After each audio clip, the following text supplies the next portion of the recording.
तो जैसे कि आप कह रहे थे कि उनको पता होता है कि ये तैयारी चल रही है, तो वो आगे किस चीज़ की तैयारी होती है जो उनको पता चल जाता है किसकी तैयारी है, कि वो डिटैच हो जाते हैं सबसे?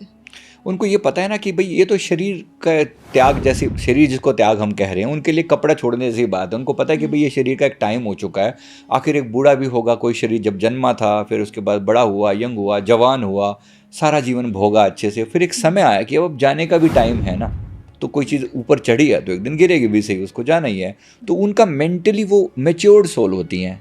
ऐसी आत्माएं जिन्हें पता है, तो वो पहले से तैयारी करके रखते हैं कि भाई जीवन है, एक दिन ये समाप्त होगा, पुनः शुरू होगा। कोई ये थोड़ी है कि यहाँ एंड हो रहा है, यहाँ पर ये अंकुर जो है ना, ये पेड़ जो है ना टूट के गिरा, वहाँ पर कोई नया अंकुर फूटा।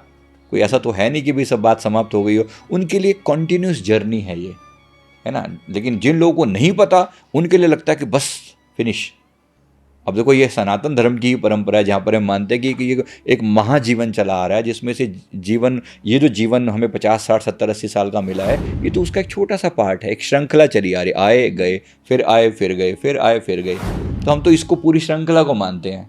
मैंने अपने बारे में जाना कि मेरे 10 लाख से ज़्यादा जन्म हो चुके हैं।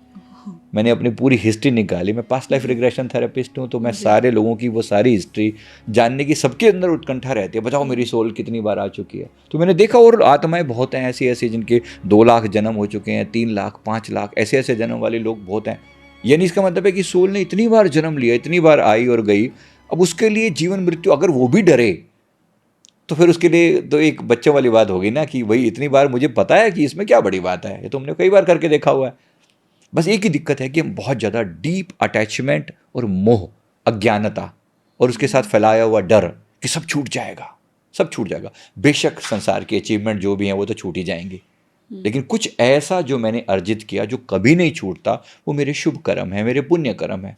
मैं इसीलिए तो हम ये धारणा उत्पन्न हुई कि कुछ ऐसा शुभ कर्म करो जो तुम साथ लेके जा सको, और जो तुम्हें कैरी फॉरवर्ड हो, जिसको लेकर तुम परमात्मा के सामने भी एक बार दिल खोल के कह सको कि हाँ प्रभु, मैं वो करके आया हूँ जो आपने मुझे इस कार्य के लिए भेजा था।